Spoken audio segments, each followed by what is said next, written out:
আসসালামু আলাইকুম ওয়া রাহমাতুল্লাহি ওয়া বারাকাতুহু। আপনাদেরকে আল কোরআনে আলো পথে শুভেচ্ছা।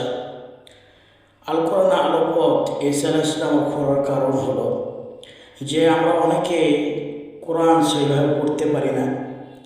যেমন মনে করেন যে আমরা অনেকেই সাধারণ মানুষ সকলেই পড়ে থাকি আলহামদু, এখানে আছে আল হামজালামদা আল যজমালা হামিদ হাম আলহাম, এটি বড় হা। এই জায়গাতে আমরা ছোটো হা পড়ি। বড় হা অর্থ হতো হায় সত্যি, আর ছোটো হায় হায় হাওয়াজ। এই হাওয়াজ আমরা পড়ি, এই জায়গায় অর্থ কিন্তু এই জন্য পরিবর্তন হয়ে যায়। এখানে অর্থ আলহামদুলিল্লাহ রব্বিল আলামিন, এখানে অর্থ সমস্ত প্রশংসা সে মহান রব্বুল আলামিনের দরবারে। এখন যখন আপনি এখানে ছোটো হা পড়বেন অথবা আইন এখানে হলকের মধ্যখান থেকে উচ্চারণ হবে, এখানে যখন আপনি হলকের মধ্যখান থেকে উচ্চারণ না করে যখন আপনি হামজা পড়বেন, হামজা যখন পড়বেন তখন মনে করেন যে আপনার পড়াটা অসহ্য হয়ে যাবে এবং নামাজ নষ্ট হয়ে যেতে পারে।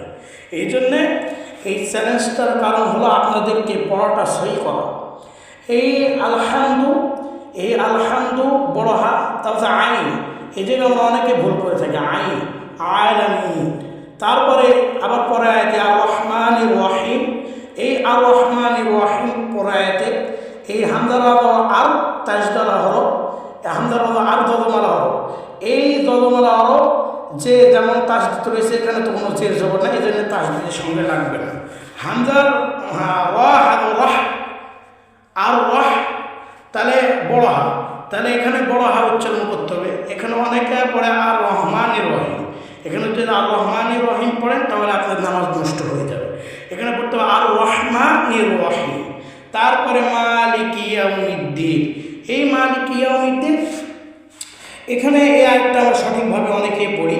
তারপরে ইয়াকা না, এখানে আইন আছে কত, এটি হামজা পড়া নয়, ইয়াকা না খানিক ধরে পড়ে, ইয়াকা না মানে চাপ হবে। এই জায়গা কানা আবুদু ওয়াইয়াকা নাস্তাঈন, এখানে আবার আইন, এই আইনটা তো আমার চাপ দিতে হবে। তারপরে হামজা আদের এখানে একটা ধাক্কা দিতে হবে ইহদিনাস সিরাত, এখানে আমরা সিন পড়ি, অনেকে সদের জায়গায় সিন পড়ি। সিন হলো মনে করেন যে হলো এরকম করে বাঁকানো, এখানে বাঁকানো, আর এটা সদ হবে মোটা, যেমন ইহদিনাস সিরাতাল মুস্তাকিম। এখন এই জায়গায় আমরা সদের দ্বারা সিন পড়ি, সিন পড়লে কিন্তু অর্থ বিকৃতি হতে পারে, হয়ে যাবে।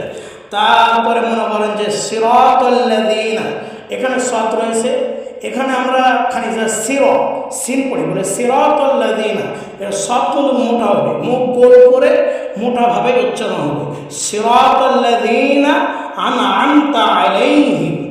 তারপরে মনে করেন যে এই যে গায়রিল মাগদুবি আলাইহিম ওয়ালাদ-দাল্লিন, আমিন। এই গায়রিল মাগদুবি আলাইহিম ওয়ালাদ-দাল্লিন, এই জিনিসটা অনেকজনে এদিকে দোয়াদ এখানে টান দেয় না, তারপরে দোয়াদ মোটা করতে হবে, এটা মুসালিয়ার হরফ। তারপরে মনে করেন যে এই সূরা ফাতিহা আপনি যদি মনে করেন অনেক জায়গায় অনেক মানুষ আমরা ভুল করে থাকি, যেগুলো ভুলগুলো দেখিয়ে দিলাম, এগুলো যদি আপনারা সঠিকভাবে পড়তে পারেন ইনশাআল্লাহ আপনাদের পড়াগুলো সহি হয়ে যাবে। এই বলে আমার কথা এই জায়গায় শেষ করলাম। আপনার কাছ থেকে দোয়া চেয়ে আসসালামু আলাইকুম ওয়া রাহমাতুল্লাহ।